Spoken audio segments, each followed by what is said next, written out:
नमस्कार दर्शक बंधु जदि आप आज सुना कि रूपा किणवाक चाहते तेज जाणी रखु कि आज घर बजार में 24 क्यारेट और 22 क्यारेट सोनार मूल्य कौन रही।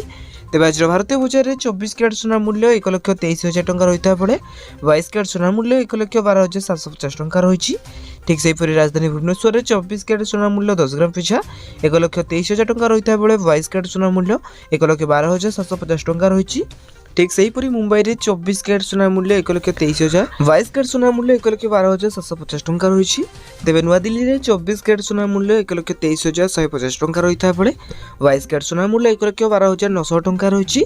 एपरिक दक्षिण भारत प्रमुख सहर चेन्नई में 24 क्यारेट सोनार मूल्य 1,23,380 टंका रही है बेले 22 क्यारेट सोनार मूल्य 1,13,100 टंका रही।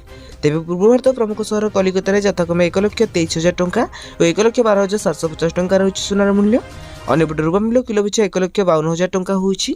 तेबे एडे थिला आज दिन सोनार पर सठिक मूल्य। जदि आपण माने आको सोनार पर सठिक मूल्य जानिबाकु चाहतांती तेबे आम चैनल को सब्सक्राइब करी पाखरे आस्था बेल आइकन को बटन रे सेट करबा सहित वीडियोटी हेल्पफुल होइतले निहति भाबे वीडियोटी को लाइक करी डिस्क्रिप्शन रे टेलीग्राम चैनल लिंक अछि तो जाके आपण माने जॉइन जातु।